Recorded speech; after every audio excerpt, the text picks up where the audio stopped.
What we do here is go back.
Hit him up with the intro, CK.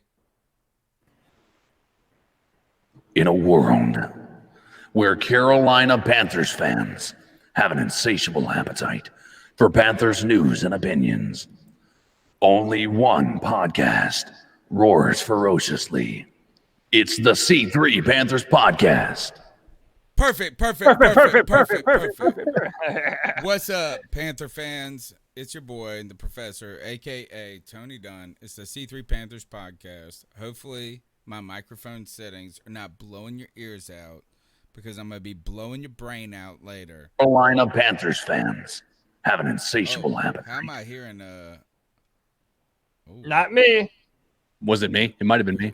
It might have been you. Can you hear this? Podcast. Perfect. Yep. All right. It's me. I can hear my desktop now. Whoa. Look, and I have this automatic light in my office, too, that I've been trying to turn on as I've been doing this. All right, it's the C3 Panthers Podcast brought to you by CarolinaCatChronicles.com. The number's 252-228-5098. Be a part of the longest-running Panthers podcast. That's right. You can be a part of it. You just got to call in to 252-228-5098 and leave a message, And some people might be too slow. They're usually Kansas City Chiefs fans to understand that it is a voicemail. We will play it. We will play it on the show.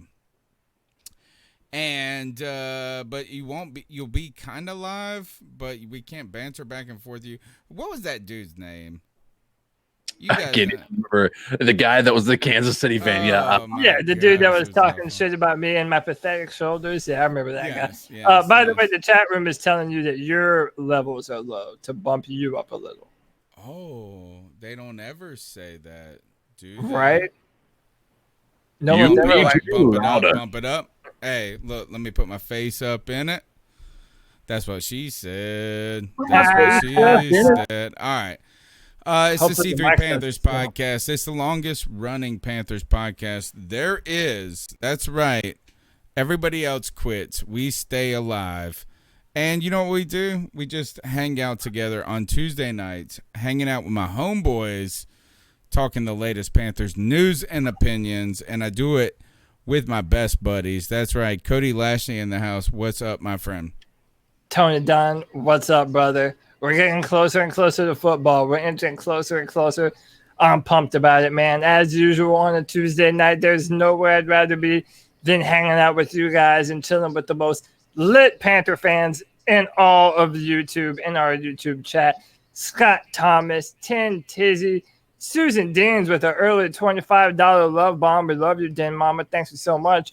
Ben S, Underground West, 10 Tizzy, Supreme Litter, Antoine Henderson, Shaking Bait, Trill 1, Tony Dunn. It's lit out here, bro. Ain't nothing to it but to do it, brother. Let's roll. Holy cow, we got Codizzle Allen in the house. What's up, CK? You know, just having a ball, having a blast, just trying to push to grow this daggone stream a little bit. But, you know, what's a reality that we just cannot fathom? Football's right around the corner, bro.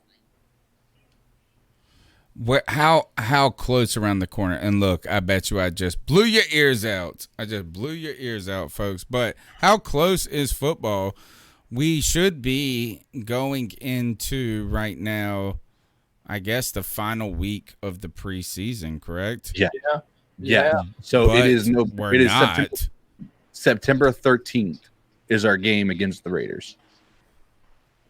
Dude, that's 13 days away, bro. Think about that. Less than 2 weeks, bro. NFL football. Dude, it's going to be weird even sitting in front of the TV, knowing that I'm watching football. It feels like a lifetime since I've watched NFL football, man. Like, it's just crazy, man. It's such a much-needed return, dude. We need football so bad. All right, so we are 13 days away from football, right? Except for we haven't seen football. We don't know what our team looks like. And we don't even know who we are. The Carolina Panthers enter the 2020 season of COVID uncertainty with the most uncertainty you could ever imagine. A new coaching staff. The only thing that we know that is stable right now is that we have an owner for over a year at this point, right? A new coaching staff, entirely top to bottom, a roster top to bottom, it feels like, right? So where are we? We don't know. We would have been playing the New England Patriots last week. We would have been going into week 4 of the preseason. This is generally in the past. 2 years ago, the rules were is that you had a 90-man roster, right? And then you had to cut it down to 75, and then you had to cut it down to 53. They changed the rules last year, so where you just had to go 90 to 53, right? So because in that final, the argument for NFL owners or coaches was ultimately is that why do we have to cut all these players and then play a 4th preseason game with guys that we really want to play, right? Yeah. So right now, though, I don't even know where we're at. We have not had any cuts, right? No cuts. No, we don't even. no I mean, like cuts. all That's of a some sudden in trades. 2 weeks. In 2 weeks, we will be playing football, and I don't even know who our team is really. Yeah. No, we don't even. We typically have like a darling of training camp. We have, Right? Yeah. oh man, but we have no news coming out except for everything that is Panthers directed. It's really quite uncertain about this season because you want to be excited. You want to be able to have any sort of hope that we're going to be able to pull something out of our asses, but you just don't know, man. You just don't know. Yeah, right. we don't. The number's 252-228-5098. We ask you to go ahead and smash that thumbs up button on YouTube. My man Cody shouted all y'all out, and I expect every one of you who he said his name to smash that thumbs up button. And the ones that didn't, like Travis Armstrong, Matt Knows Nothing, Sarah Taylor, I see you in there. Hey, how about one of the founders, Joe Riolano himself, chilling in the chat room? Joe Pound Riolano. that thumbs up, homie. Yo. Hey, Pound that thumbs up. Thumbs up for Joey, man. That's what we need right now. All right, so okay, let's talk about this. Is that I don't even know what to talk about right now. If you look around the NFL, the most news is not even about the Carolina Panthers. Yeah, the news is about Leonard Fournette getting cut. God. and now And Kamara too. What? Well, he's not. Have you seen the news? He's missed practice. Okay. practice. Don't say he got cut, bro. He's on my. But He's my fan. they're trying to trade him. They're trying to trade him away. Yeah, their right. goal right now, he's trying to get for a better contract at this point, is what it is. Of course he is. He's trying to get a contract. He just got that they're C-Mac. saying that he wants C-Mac money. He wants McCaffrey. That's what I've read all day on Twitter. He wants to be paid. Of course he does. Yeah, he does. Why wouldn't he want to be?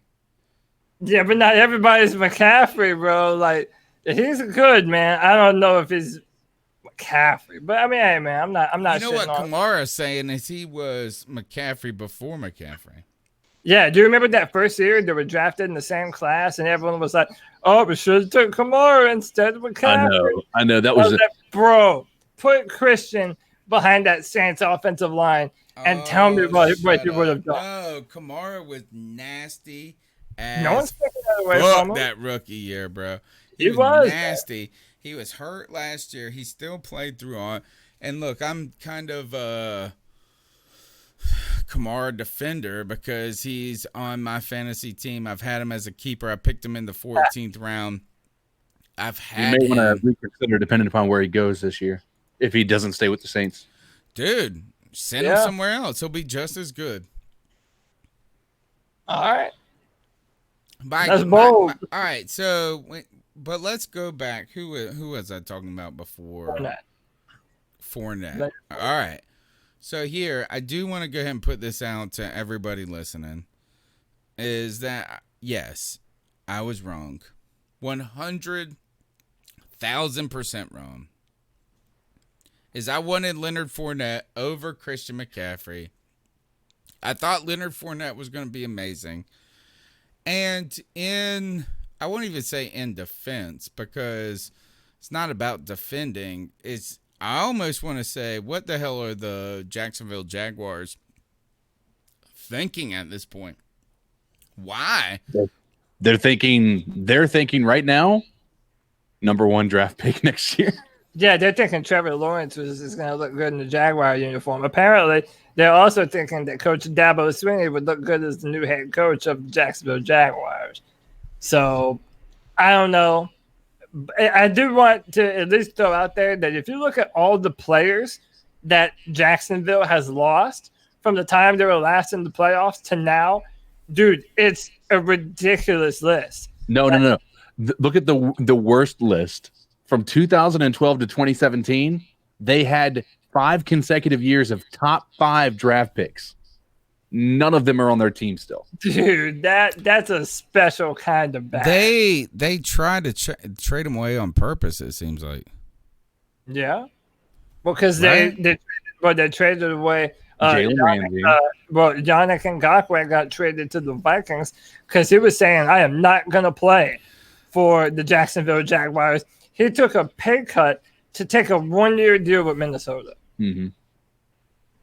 Yeah, Well, so man, he didn't really take a pay cut. Is that he was in the he was kind of in the same thing they were about to do to Fournette, right? It's like he don't like these guys. That's the thing is they don't. The reason they've been so vocal about disliking where they're at is because they don't have any power because they're in those rookie deals.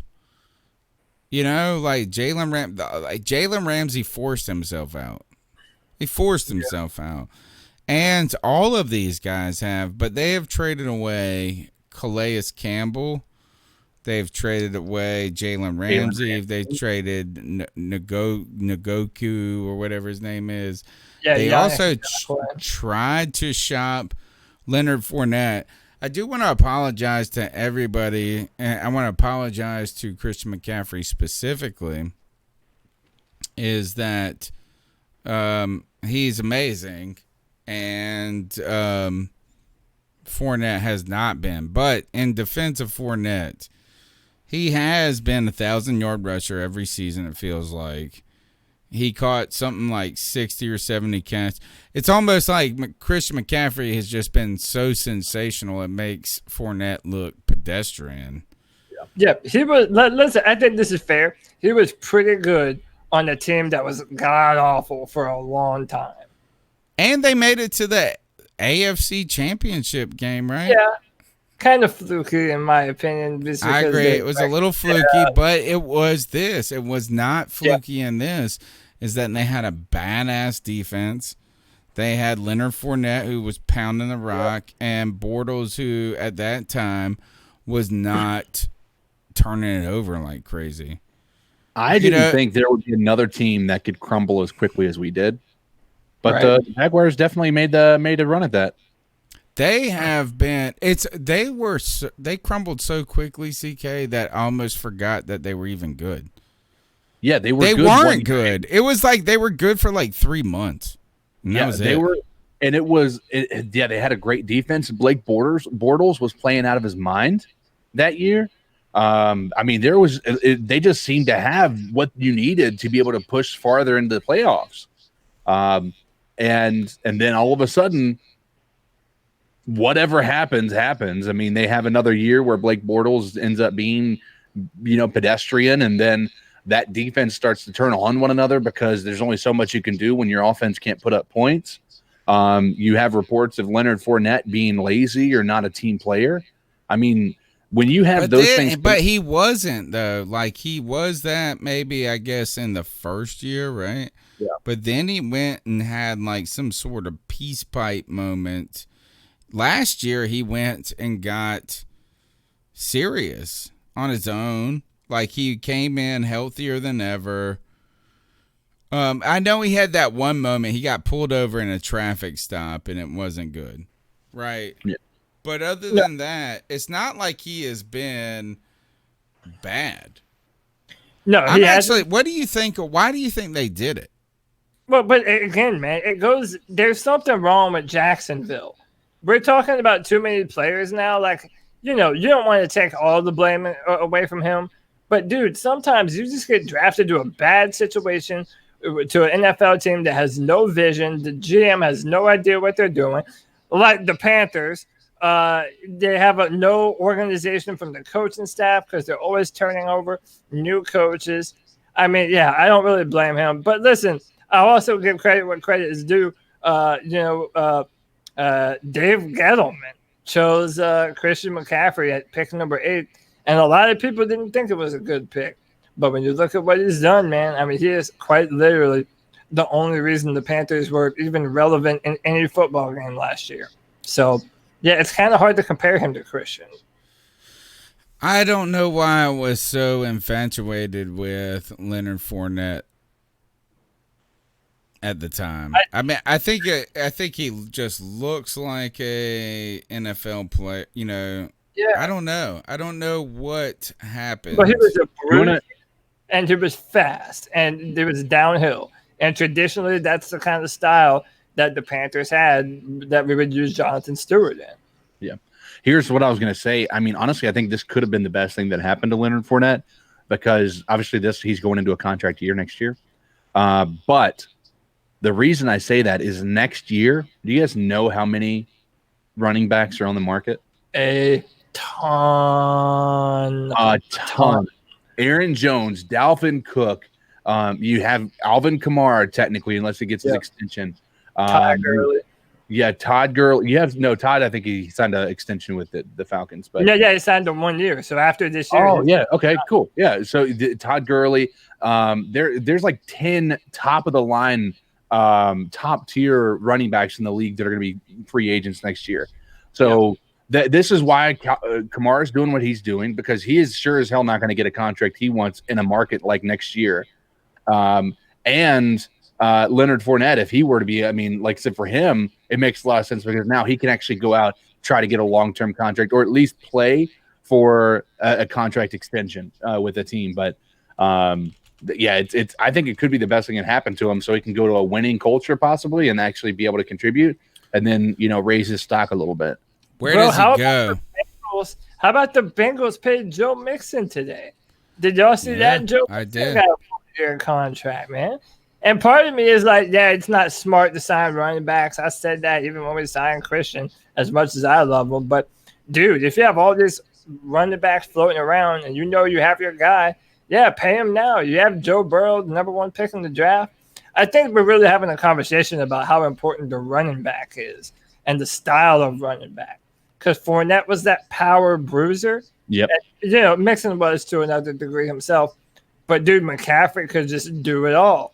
And, man, especially him and Alvin Kamara, they represent what the modern NFL running back looks like. They can do it all. They can catch passes. Mm-hmm. They can run between the tackles, jet sweeps. They can do all that cool shit. So, to be fair, Christian McCaffrey had the most touchdowns running between the tackles than any other running back in the league. So, to be fair, I mean, even if people wanted to look at his size and say, I mean, he has proven that he is better than even some of those guys who run in the tackles more frequently and more damaging. He's done it all. He's done it all. And I don't want to reduce. And so I understand what you're saying, Cody, when it comes to like the modern running back, but it's not new in so many ways. Like Marshall Faulk was that guy. Right. LaDainian Tomlinson was that dude. Even more, he was that big and pass catcher. And when it comes to Fournette, he hasn't been one dimensional. He caught like 70 passes last year. You know what I mean? Like I don't want to detract from Fournette because McCaffrey has been so sensational. Right, McCaffrey has been better than really what we even expected. Even the proponents, I think, are very pleased. Like the people who love McCaffrey and who have loved him from the beginning have said, they're sitting there going, "Damn, this is the best case scenario." How many offenses in the NFL are completely built around their running back? For as many good running backs as no, because now they have CeeDee Lamb, Amari Cooper. They have a pass. Right, but what I'm saying is the Christian does everything for us. He's a 1,000-yard receiver. He's a 1,000-yard rusher. Our offense is quite literally built around him. And I was watching a video. What made McCaffrey so special last season is if you look at all the seasons that he compared with, like LaDainian Tomlinson, like Marshall Faulk, all of those teams had good offensive lines and made it to the playoffs. McCaffrey didn't have any of that, and he was still able to be a 1,000-yard rusher and a 1,000-yard receiver. We have a special player, and I don't blame you, Tony, for thinking Fournette was going to be better at the time. McCaffrey had a lot of doubters, And not a lot of people thought that he was going to do what he did, man. And It was less about McCaffrey at that point and more about Fournette. As I thought that Fournette was going to be like Bo Jackson. And he has not been bad. So here is McCaffrey has been better than expected, and Leonard Fournette has not been what I thought he was going to be. Expected, yeah. Right. But I think the reason that I think it's a disappointment though, Tony, is where he was drafted. Right. I would agree with you if he was drafted, drafted beyond that. If he was drafted outside of the top 5, then certainly I think he's lived up to it. But when you're drafted that highly, you're toted that highly, then I think at that point in time, anything that he's done is a disappointment. But is he a disappointment or the Jaguars a disappointment? That's kind of what I'm saying. At this point, they seem like I don't understand the move, right? Listen, and I'm gonna turn the mic over to you guys on this. Is tell me what the move means, A, and B, where does he go? I got to get a drink.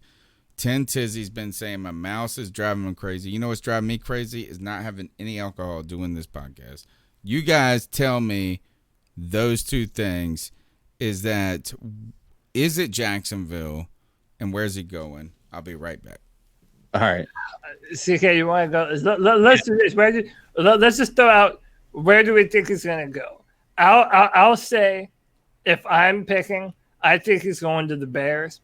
I think that they don't have a lot of good they don't have a strong running game, and especially they don't even know who their quarterback is going to be. It's either going to be Nick Foles or Mitch Trubisky. Apparently, both of them are terrible on the practice field, so neither of them are really dependable. Hey, build around a running game, run the football. You're in the AFC North. It's cold, and I don't necessarily know what it means. I mean, especially for the Panthers. I mean, we just signed our guy, so we're good. But I think you made the best point. It's like there are so many free agents. Like, who's going to – and another thing that we didn't mention, the coach kept on coming out and saying there was no trade market for him, that we couldn't get anything. We couldn't get a 6th round, a 7th round. We couldn't get anything for Leonard Fournette. So, I don't really know who signs him, but again, I don't know what NFL team is in a rush to either sign him, which would probably be for cheap, or trade for Kamara. Like, there's so many running backs coming down the pike, including the college guys that are still to come. It's like, I don't know. So the reason I think that the Bears are definitely in the top 3 places that he could land is mainly because they got rid of Howard based on the fact that they had a running back that was able to basically do what he did, and then Tariq Cohen as well. That did not work out. That has not worked out, and ever since they got rid of Howard, it has not done them any favors. So I could see them needing that bruiser back, just like Leonard Fournette is. However, I think that they could be in play for a Kamara trade, and the reason I think that is Leonard Fournette is going to be cheap, right? And let's talk about who goes after the cheap, damaged goods. The Patriots. Think about the last time that you remember the running backs for the Patriots that weren't those speedy types. Who is it?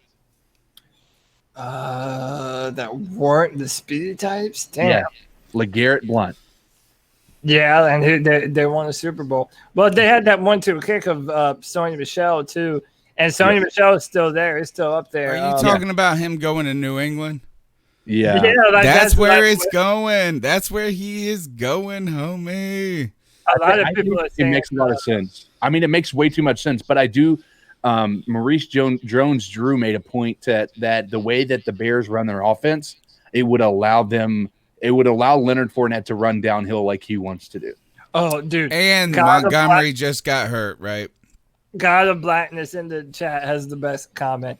If we pick him up to spell Christian, that would be funny. Because Fournette was pitched 4 picks earlier, and then we bring him in to be Christian's backup. that would be a power. It's not happening. He's going to the Pats, or he's going to Tampa Bay. No. Well, that is something that I thought about, too. Somebody else brought that up as well. But they have Ronald Jones. I think they like No, him. they have who?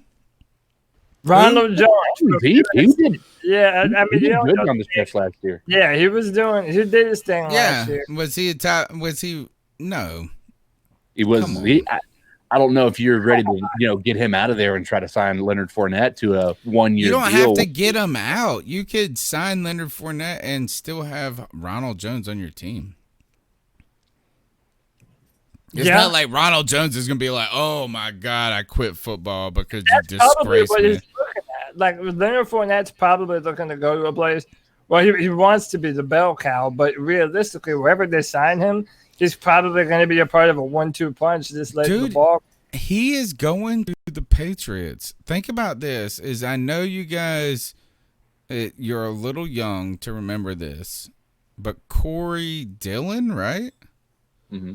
Corey Dillon, he was a running back who was with the Cincinnati Bengals, who had like 10 1,000-yard seasons in a row, but he just played on the worst fucking team in the history of the world. He then, in his olden years, went to the Patriots and beat ass for a season. What was it? It was, hold on, my boy was telling me that, my boy Cliff was telling me this tonight. It was something like run down clock Corey clock. You know what I'm saying? Like it was just like in the fourth, you put in Corey Dillon, you just run that clock down. I cannot remember what they called him. It was a nickname. I'm so he's going to make fun of me. But the idea is look, the Patriots get all these motherfuckers. And here, go back to this. What was your thoughts on this? Is that why release Leonard Fournette right now? Yeah. Why? I mean, who wants to say it? I mean, I think we can tank. Of course, for Trevor. But I think it's got to be beyond that, because I mean, I don't think that Leonard Fournette, I think they could game plan around him winning the games, right? I don't think that's it at all. I think that there is something with Leonard Fournette. I mean, if they were trying to shop him, they didn't want him on the team, period. Like, here's the reality. Think about this. If they did tank for Trevor, wouldn't it be nice to have a running back that you can count on to be there with Trevor? Yeah, 100%. Well, they wouldn't have had him after this year. See, that's the thing, is this was the last year, or else they were going to go 5th-year option, right? And I guess they could have done 5th-year option, made it a problem.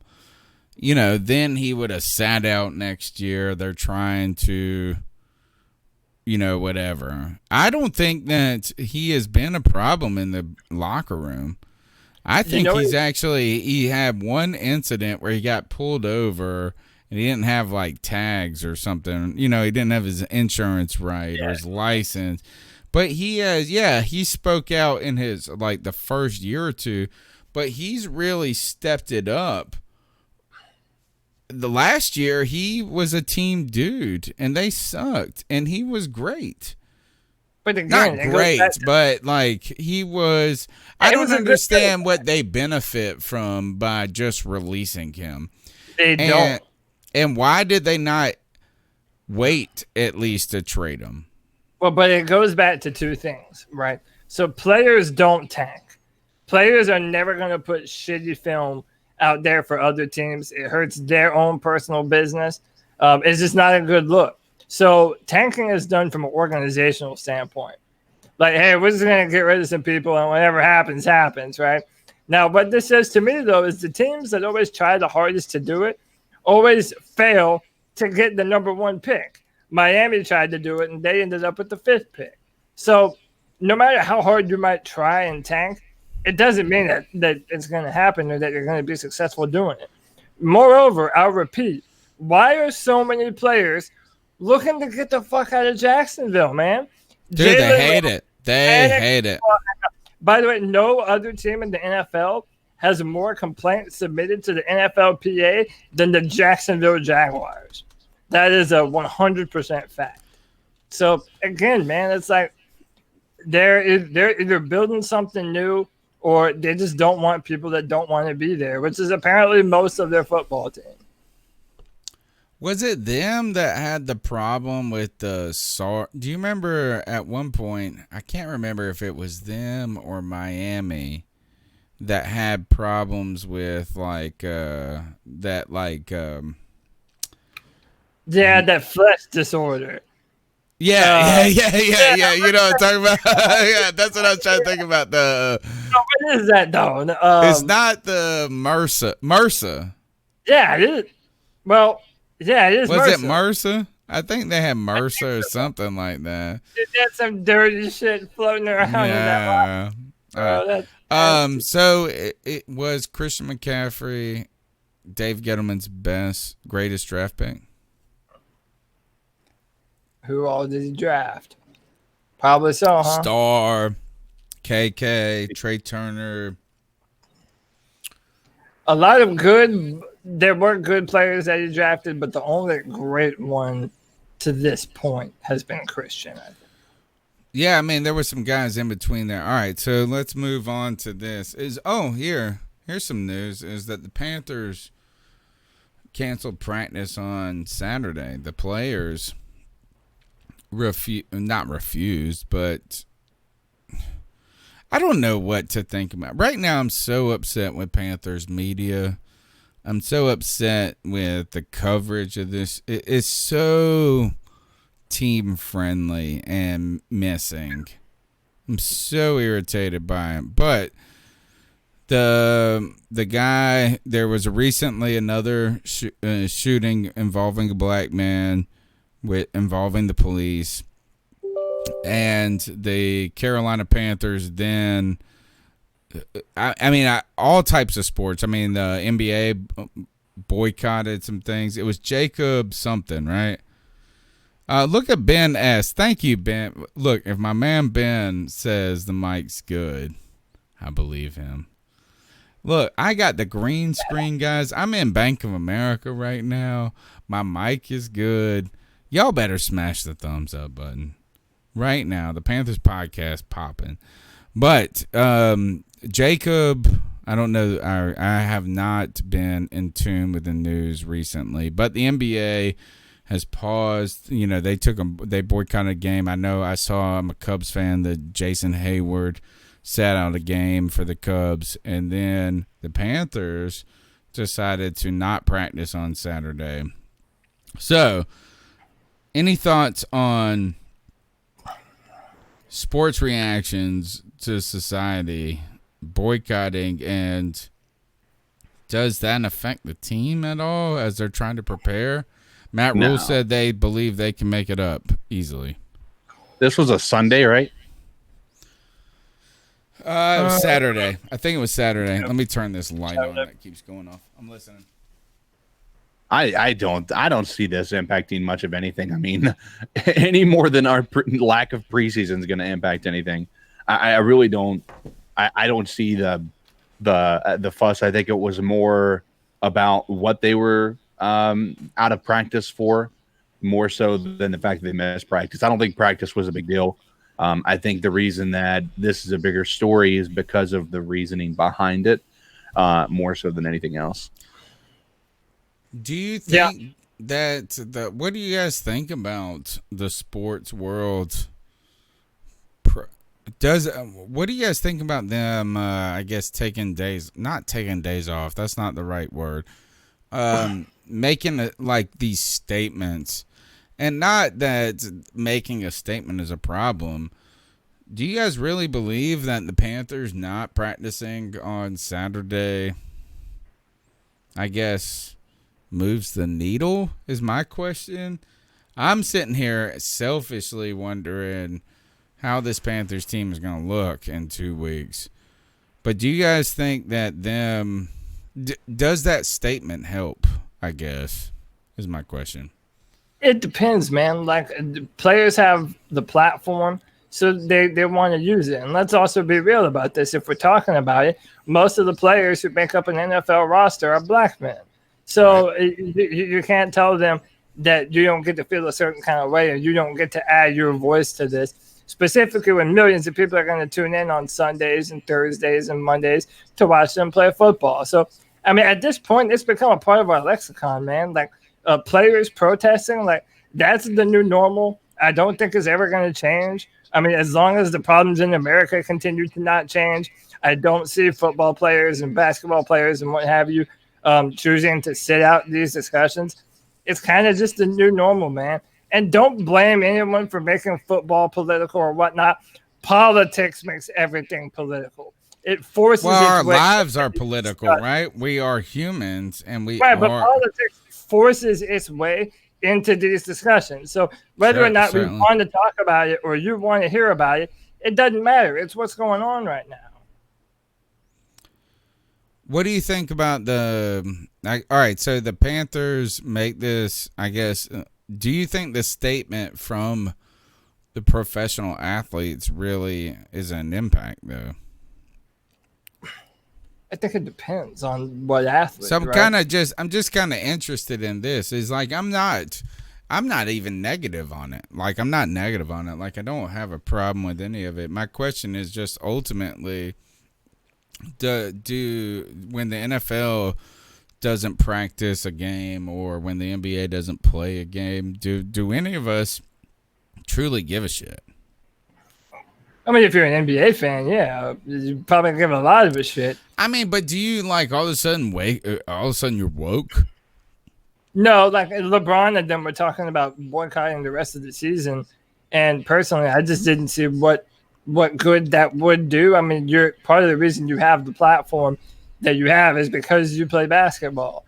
So it's not like your impact on whatever issue you're talking about is going to be bigger if you're not playing the sport that people know you for playing. So you could argue that their impact is greater when they are playing. By the way, shout out to Shane Welch in our YouTube chat. Says Mercer outbreak was Tampa. Oh, all the Florida teams are the same. What we say, Miami, Jacksonville. We were totally dancing around the wrong team. We were all over the map. Same shit. Yeah, just Florida bitches. All right. But no, thank you, because we were way off the mark there.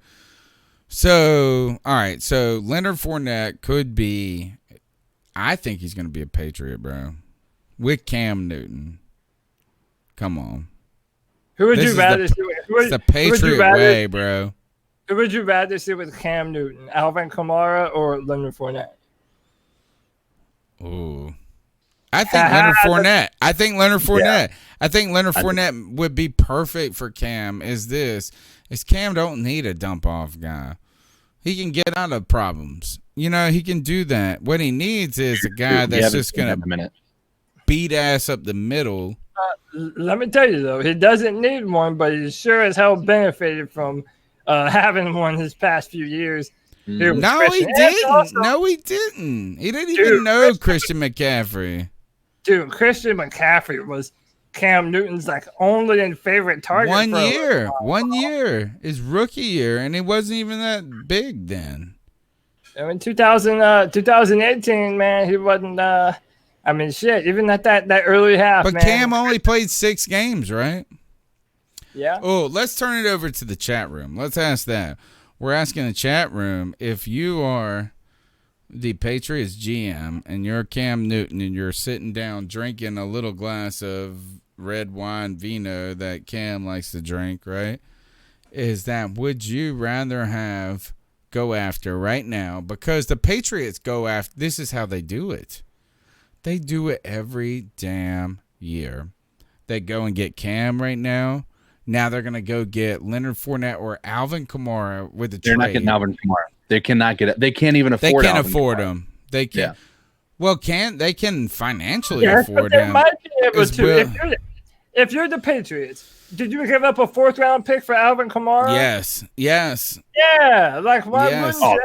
By the way, Saints are going to give him up for. And Tony, yes, they will. Tony, you walked away as we brought this up. When it comes to Leonard Fournette, Doug Marrone was like, we could not trade him for the world. We couldn't get a 5th, a 6th, a 7th. That's the biggest fucking lie I've ever heard. It's a lot. Why would that's like somebody telling me I got a 12-inch, I got a Teddy Bridgewater D. But then if that's it's not the true, why same wouldn't size they have lie. gotten something for Leonard Fournette? Why did this cut him? All right. this kind of brings me back to a Cam question, and we cannot spend, we're 42 minutes into the show. We probably should move on. Talk about Curtis Samuel. Yeah, start our but fight. But when it comes to Cam, is that like, wouldn't it just be better to have a disgruntled Cam on your team than to not get anything, like to lose all the money, to not get I don't understand how you're trying to tell me that we traded Kelvin Benjamin for a 3rd and a 7th, but we can't get a fucking 7th for Cam? Shut up. You're trying to tell me that the Jacksonville Jaguars can't get a 5th for Leonard Fournette? Come on. But I don't believe it. So I tell Doug Marrone to suck my non-Teddy Bridgewater D.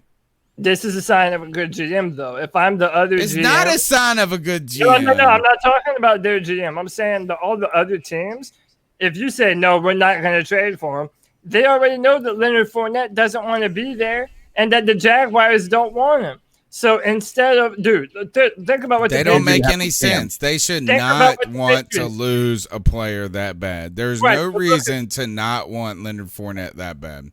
Look at what the Patriots did with Cam Newton. They never traded for him.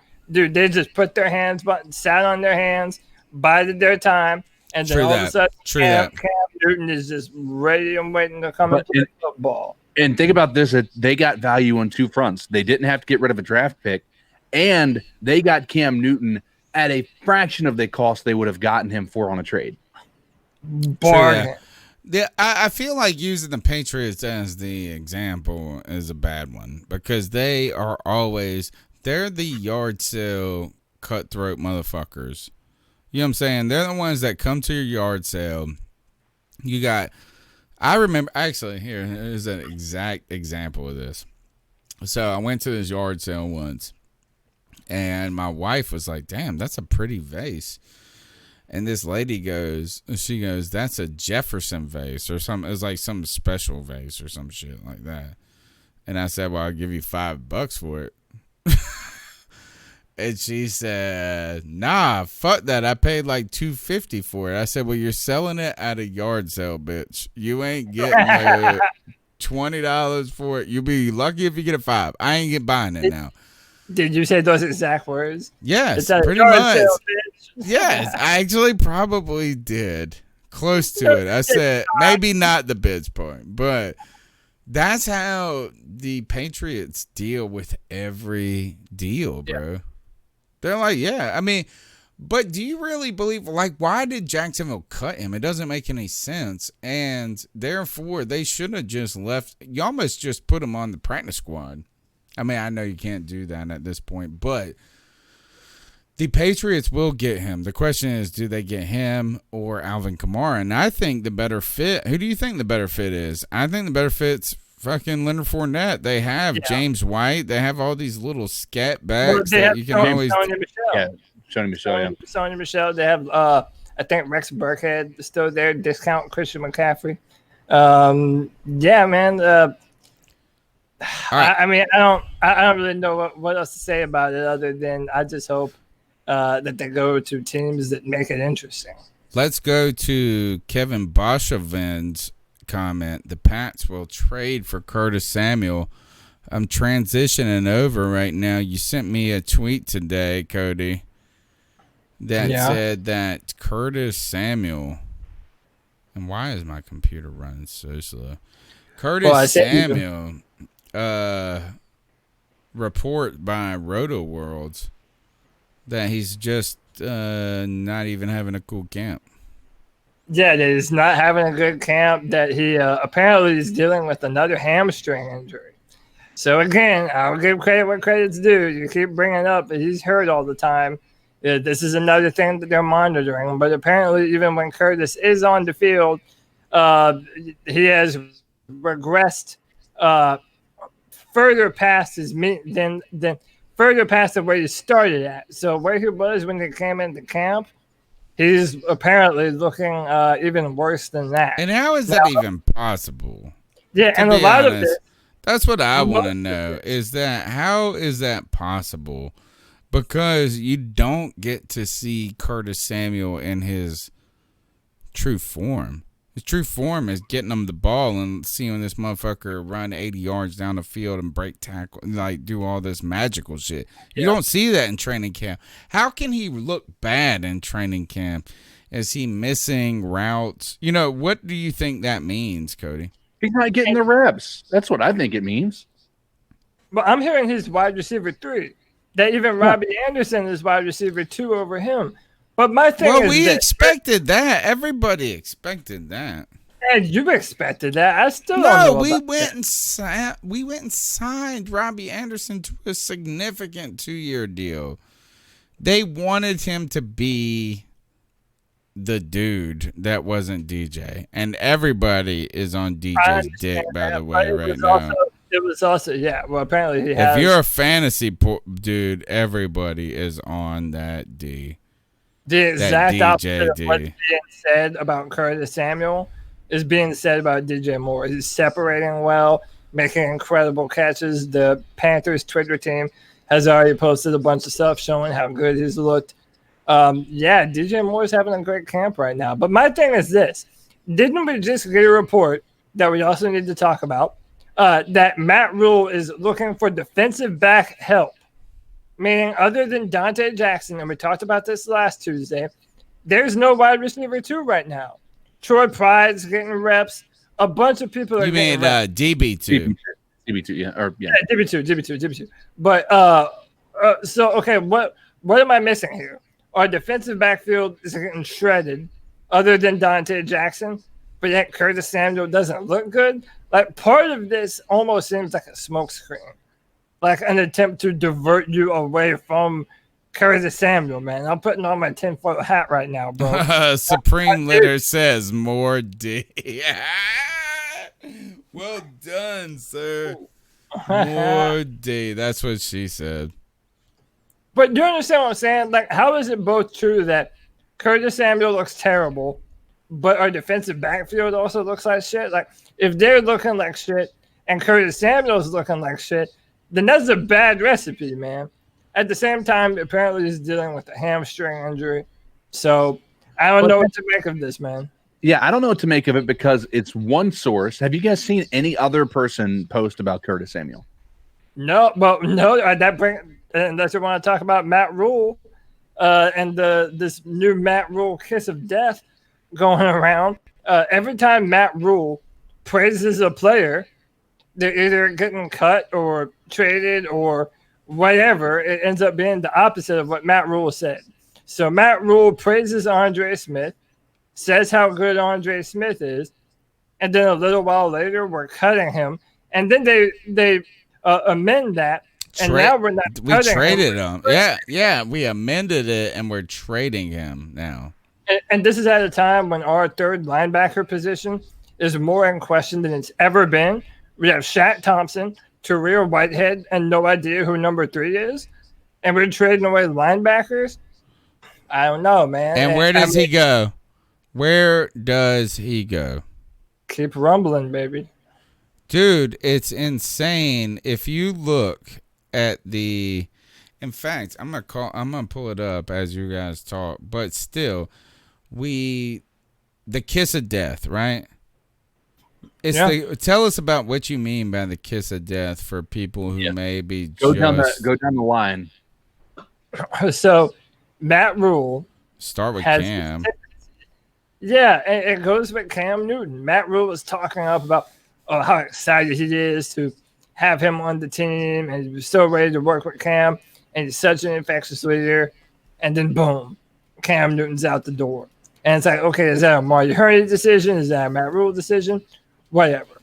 But then it goes on to say that this dude, Andre Smith, took a step forward and that he was starting to look good and look promising. And then we're getting rid of him. Okay, now he's doing the same thing with Curtis Samuel. But every other report that we have heard, at least most of them, is that Curtis Samuel is not having a good camp right now. So which one is true? Because it's almost like right now, and I wish Bat Daddy was here for us to go back and forth on this, because he's been on this train. But it paints Matt Rhule as a guy who is being dishonest and not telling us Oh God. the truth about and how they're performing. And that's worrisome. That's real worrisome. You know, Trill One says this: how reliable is that source? Well, Yeah, I tell you that's one thing is that source was not a Curtis Samuel D sucker like the rest of y'all. Yeah. But what evidence does he have? Like that's not like what evidence? And this is something that you guys talked about. Like what evidence could you take away from like any practice? I mean, we want to crown the next superstar of the Panthers based on how the preseason went, how the training camp went. But how logical is it to think that way? I do agree that. I do agree with you 100% on that, is that we actually haven't heard any news. Is this report entirely just that Curtis Samuel hasn't been burning up training camp? But I tell you this, Curtis Samuel is going to have an uphill battle on this roster. I promise you that. Is that they brought in Robbie Anderson because that's Rhule's dude. You know what I'm saying? So it's going to be DJ Moore, who's been beating that D in camp, and they have been stroking it on social media, the DJ D. But this is that Are you doing Robbie that on purpose? Yes. Beating the D's. Yeah. Okay. Yes. I'm doing all that on purpose. The other thing though is that we know that Robbie Anderson is going to be the number 2. Like it's going to be Curtis Samuel's job to be the number 3. But here's the thing: it's like shut up, Roto World or whoever you are. Unless there's a third guy behind them that we are all into, right? Is that it just isn't true? Like you don't have. Like, all right, so say Curtis Samuel hasn't been as badass as we all hoped. Can I give you a source on where we're getting some of this information? Yeah, please. Jonathan M. Alexander posted August 31st on a article for the Observer. At the very bottom, it says some receivers have been impressive, others have not. It goes on to praise DJ Moore. But he goes on to say Samuel, though, has not been impressive. He played well in the first practice without pads. He made some tough catches in the first week, but since then, he's been mostly absent. Part of that can be attributed to a minor hamstring injury he's been dealing with, but he's regressed since the first day. This is an important year for Samuel, who's on the last year of his rookie deal and is hoping to land a bigger contract. As the number 3 wide receiver who can also line up in the backfield, he'll likely have opportunities to make plays. And that's why I'm not too worried about this. Right. I'm not either. Even if it is true, by other reports I've read too, by the same report actually, is that the Panthers offense this season is predicated on those short to middle distance passes. They're not necessarily throwing the long ball, although they do say that Teddy Bridgewater has been good on deep passes. So when it comes to Curtis Samuel, they're going to put him in a position to be open. He's still faster than everyone on the field. That guy is going to have an opportunity to get the ball in his hands as long as Bridgewater does what Bridgewater does, and that's distribute the football. Yeah. No, I agree. I think that's the part that I was talking about is if Curtis Samuel is our slot, he's our number 3 wide receiver. I think that opens him up to be more versatile in the offense than a number 1 and a number 2. And that's simply because the slot can run out of the backfield. Let's talk about the misdirection you can have having Curtis Samuel and Christian McCaffrey both either in the backfield or in slot. And then I feel like you're going to open yourself up to a lot of opportunity if you have that versatility at the slot between him and Curtis Samuel or him and Christian McCaffrey. I really do think that this is a non-story. I think agree. that 100%. I think you're right. I believe Curtis Samuel is a big part of the plans for what this offense is going to be. So I'm really excited. Even if he's not a part of the plan, CK, right? Like even if they were down on him, Who the fuck they gonna put him? Are you trying to tell me Zolstra is gonna be the third receiver? No. Who is the third receiver? No, there's nobody. We're tiny, yes. Maybe you could argue that is that Curtis Samuel makes us small. Well, right? we But know that's what you want in a slot receiver. Yeah. This was all designed for him to be in the slot. I don't understand. I think this article is just, and not the shit on the author, right? Because we don't know. I mean, look, he's been at practices for all we know. Maybe the guy sucked. But I think this is that being not the hype man. DJ Moore has been hyped beyond belief in this season. Is that if you're playing fantasy football right now, everybody thinks DJ Moore about to be the next 110 catch dude. I think it's overhyped, but I think Robbie Anderson's going to be the feature of this offense. I disagree. The future? Wow. The feature. Nah, that would mean he's wide receiver 1, like over. I think DJ he's going to be throwing they're going to be trying to get the deep ball to Robbie all season. Bro, that. Nah. I promise you. Why do you think we brought him in? That's what he is. He's a big play dude. Dude, that's maybe. What he is. He is a big play. He is our Ted Ginn.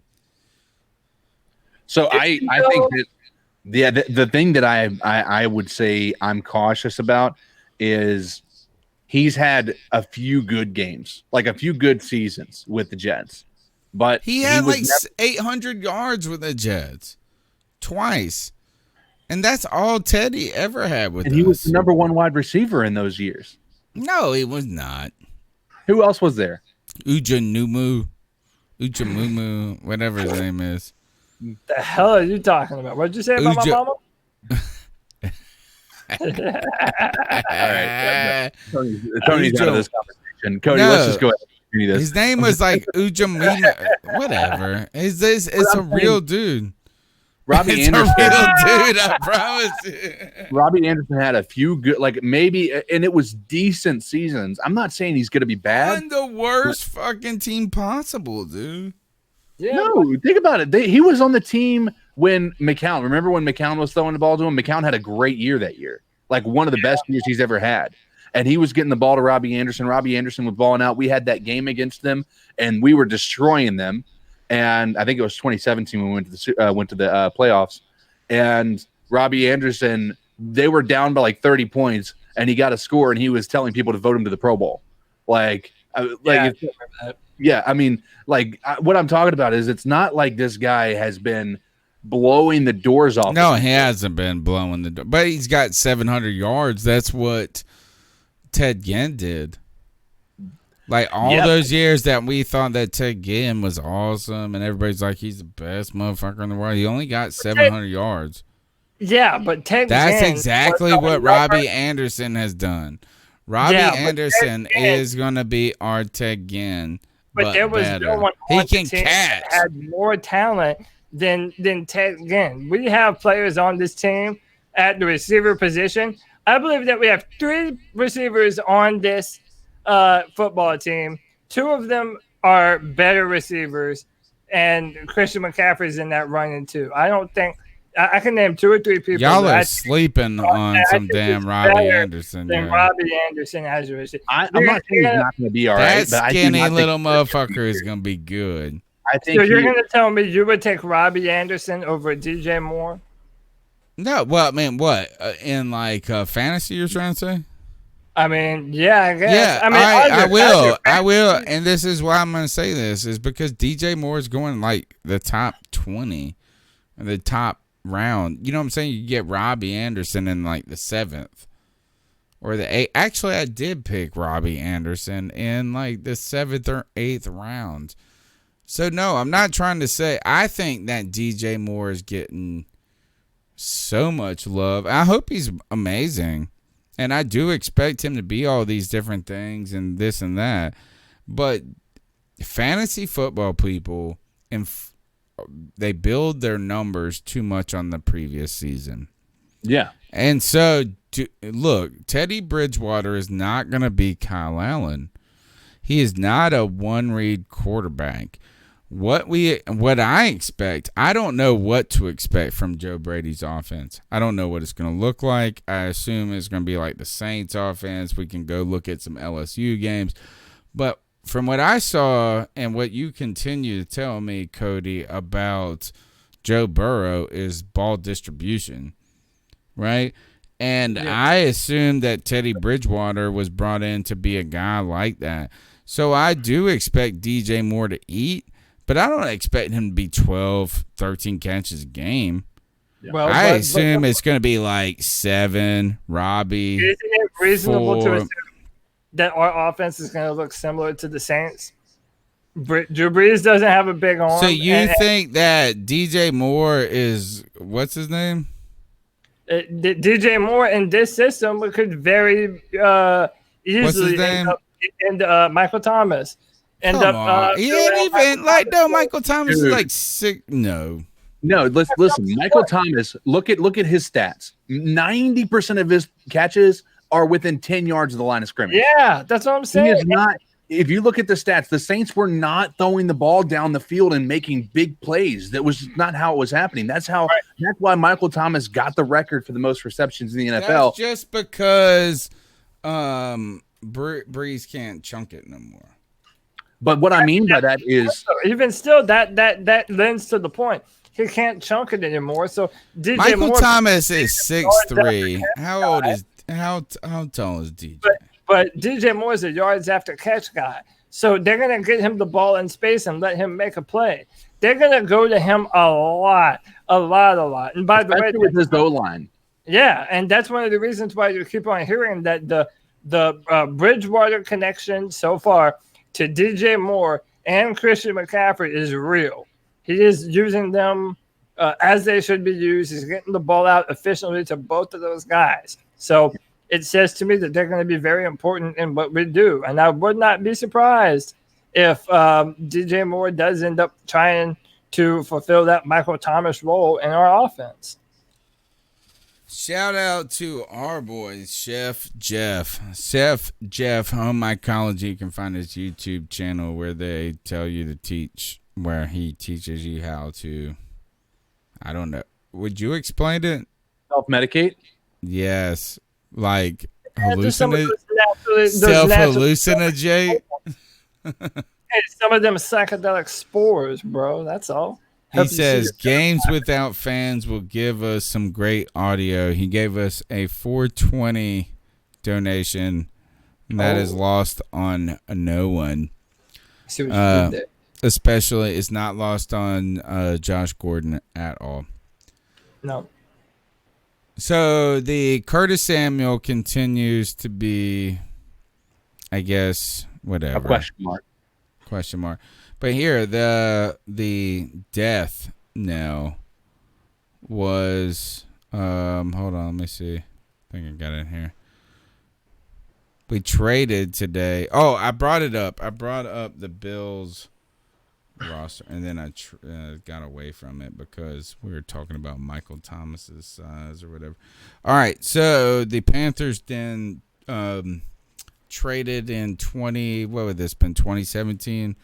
We traded Kelvin Benjamin for a 3rd or a 4th and a 7th to the Bills. We got Rashawn Golden out of it, right? And we also got this Andre Smith. So we trade this. We don't get anything for Cam, by the way. We get 2 picks for Kelvin Benjamin. Kelvin Benjamin is not even playing football anymore. On top of that, Devin Funchess actually played better with no Kelvin Benjamin. But listen to here. I'm going to read off some names from the Bills roster. Mario Addison is the first one that I see. Vernon Butler.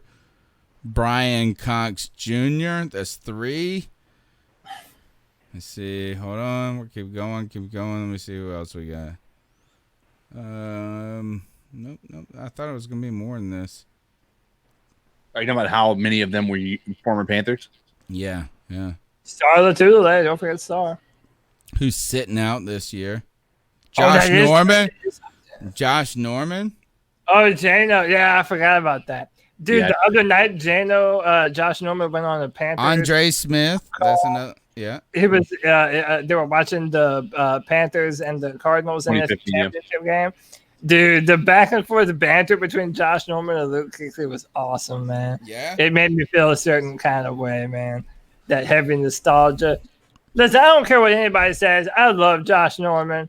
I don't care what kind of play. A lot of people think he sucks now, and that pretty much his only good year was with us. I don't care what you think about Josh Norman. I still like love- Nah, man. He got shit on in Washington. Yeah, that was he just went into a really bad situation. He chased the money. He went to a team that had no business being, he had no business being at.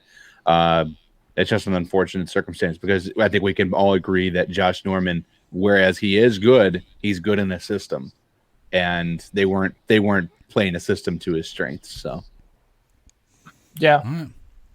I mean, I did want to highlight this comment in the chat. I don't know if you want to do this before or after we do some cat calls, but Demetrius Miller brings up something, and it keeps on. Like I've been saying that the offensive line is what worries me the most, and it still does. Don't get me wrong, but the fact that our offense is going to be predicated on dumping the ball off a lot, it's not as much of a worry anymore for me. What I will say, though, this defensive backfield is starting to sound like a real problem. That is actually what we should have been talking about the whole time. You brought it up earlier. Tell us what's going on there. Yeah, we have no cornerback 2 right now. Eli Apple has a hamstring injury. Do we have a cornerback 1 question? Yeah, so Dante Jackson has pretty much solidified his spot as cornerback 1, and a lot of Panther Nation was kind of iffy on him already. When he flashes, boys, he flashes bright. And he already has 1 interception this offseason during training camp. But other than that, it's been a lot of next man up, and the next man up has not looked good. I mean, they're moving Jeremy Chin from linebacker to nickel. They're kind of moving him around everywhere. Troy Pride is a player who's been getting a lot of reps at CB2. Corn Elder, who is still on the football team, is getting reps at that position, man. Like, dude, I don't have to keep on reminding everyone what kind of offensive talent is in our division.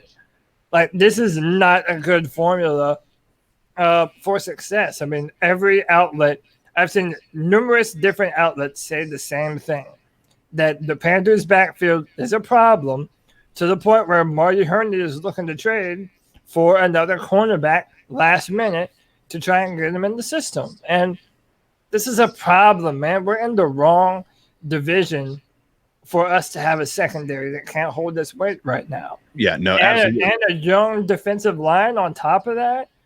Come on. How many videos are we going to see of Dante Jackson getting mossed? We have too many big. By Zolstra.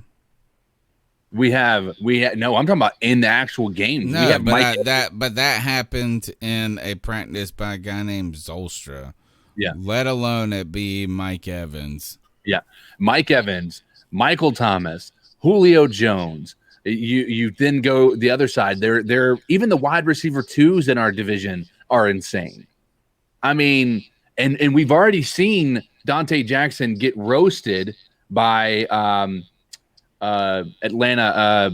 Gosh, why can't I remember his name? We were thinking Ridley. about Calvin Ridley. Yeah, Calvin Ridley, multiple times. Not even just once. It's been multiple times. So yeah, I have a concern. What I have about a real this? What if Dante Jackson got hurt?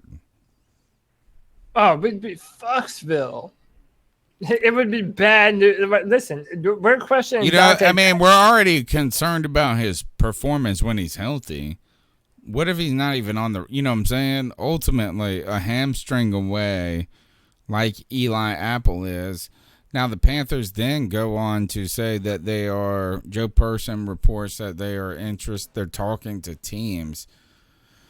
A little late to the party, in my Right. opinion. You know what I'm saying? Like, why isn't Logan Ryan? Isn't that a name a lot of people like? And do you believe any of it? I kind of believe none of it. I kind of think the Panthers But are tanking. my concern, I'm with y'all.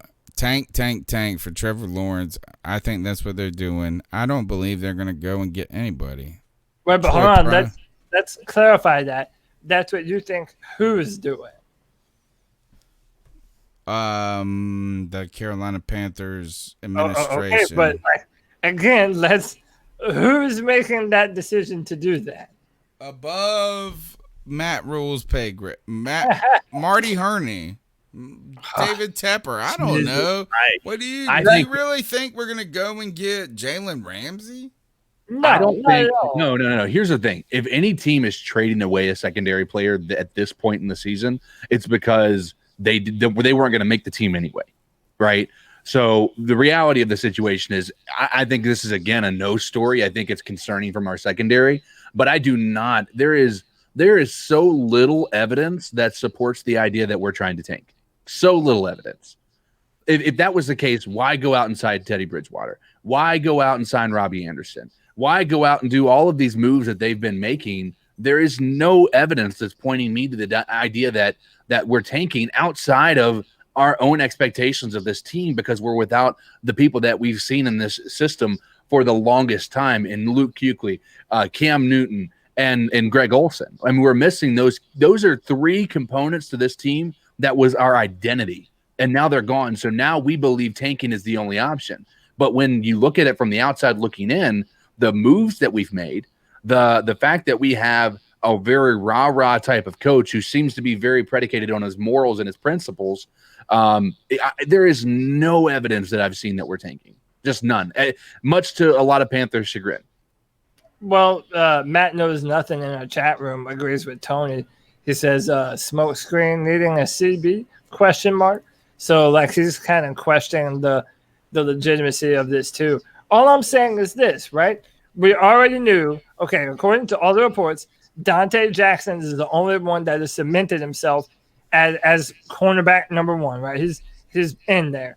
Okay, every other person is like, we don't know who it's gonna be. So, you know, I don't think that it's tanking.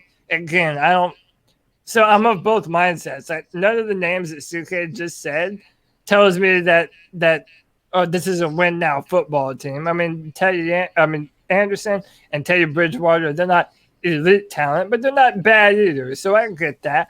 But at the same time, man, it's like when there's smoke, there's fire.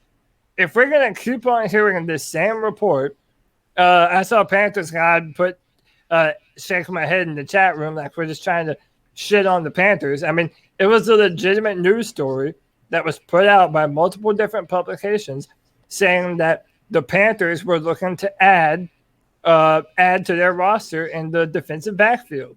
That's a real thing. So if we're not liking what we're seeing in practice, dude, what's it going to be like when we're playing all these new high-powered offenses in our own division, not including the Kansas? But we played the Chiefs this year, right?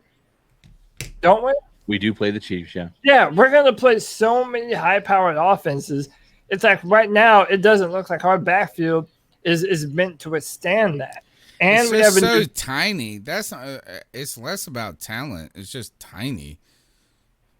To me, you know what I'm saying? It's like Dante Jackson's like my size. Like he's like me. Yeah. The most minus concerning 50 part, pounds. The most concerning part is Dante Jackson has cemented his position as CB1. Number one. The fact that is the most concerning to me. Yeah. And it's not because I don't think Dante Jackson can be a good cornerback. It's that there was nobody who was even close. They gave him the job immediately. And he's cemented. I'm saying cemented on purpose, guys. Cemented. Joey the Blind Panther says Tony's talking like he's drunk. No, bro. I've been sobering up this whole show. Don't you worry. He wants to go on to the cat calls. So let's do it, guys. Let's do it. I'm somewhere. Oh. Here. catcalling? Yeah, it's pretty. You shouldn't do that to somebody. And how did that make you feel? Very uncomfortable. So how do you think catcalling makes the person feel? It feels good, like. Who's that cat sitting in the back corner with his face buried in his nose? Who's that kid that can use one?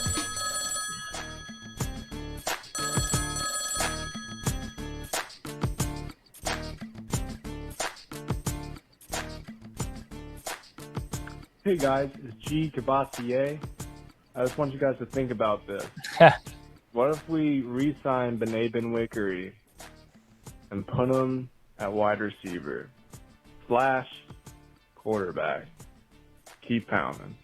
Liar. You ain't the G. We're going to call him C. Cavassier. What is that even about? I don't even know that. First of all, how cool is that? How cool are you when you're a caller like G. Cavassier and you get callers impersonating you? Yeah, man, dude, that's how you know we have a great fan base, man. Not only do people tune in for us, but they know the names of the people that call our show, man. I'm telling you, we have the most lit Panther fans in all of YouTube, bro. They come here.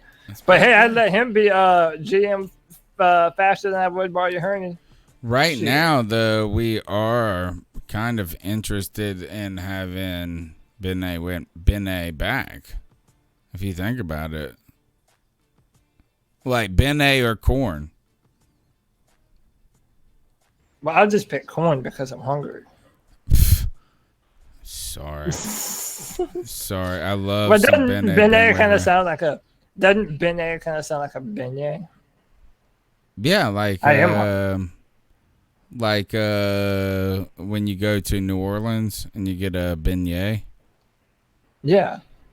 I'm just hungry, man. First of all, Beignet Benwickery was like the dope shit. Like, he was good for the Panthers, and then the Panthers threw his ass under the bus. And Julio Jones. Yes, and also, why do I love Beignet Benwickery so much? He was on the C3 Panthers podcast. That's right. Hey, this is Kevin from Charleston, South Carolina. I was thinking, Leonard Fournette's on the free market. I was thinking maybe we can pick him up, depending on the price. We could always use a backup for Christian McCaffrey. We use him so much, Plus, there was a couple plays last season, like when we were on the 1 yard line, needing 1 yard to win the game and couldn't do it. I think it was Fournette would have got it. And, we could put Christian McCaffrey on the slot, have Fournette in the backfield, screw with the defensive mind, and we use Christian so much, God forbid, knock on wood, You can always use a reliable back. But, probably won't happen, but I want to see what y'all thoughts on it. Cool. You guys give me your real thoughts about that, because we had someone suggest that it would be a great way to how ironic or funny would it be for Fournette to be the backup. But right now, I just feel like my personal opinion is the money needs to, if you really were trying to get better, the way to do it is we got to get a corner. Yeah, I mean, again, I don't care if this makes me sound like a Debbie Downer, but I have no faith in this offensive line yet. I just don't. And Christian McCaffrey is the type of running back that has proven he doesn't even need to have a great offensive line in order to produce. Whereas I feel that's not true with Leonard Fournette. So, yeah, maybe it takes the pressure off of Christian. Maybe we could use him in a few ways. But, right now, this is just like Earl Thomas. It would be good if he was on the team, because we know that it would be, a good player to have.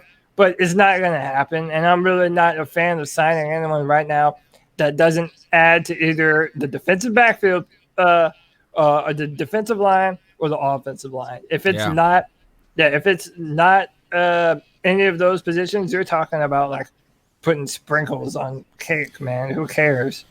Lipstick on the pig. Yeah, whatever man. it is. You're right. Yeah, I'm with you on that. Is that I haven't been thinking that the Panthers are intentionally tanking, but are you really trying to make a run in the short term? No, I don't foresee that. And is Leonard Fournette the answer in the short term? To be honest, we really could just use more help in the secondary, the offensive line. I don't know. I mean, that's a good question. I just don't think that Fournette is backup material. You know, and it's not a dig at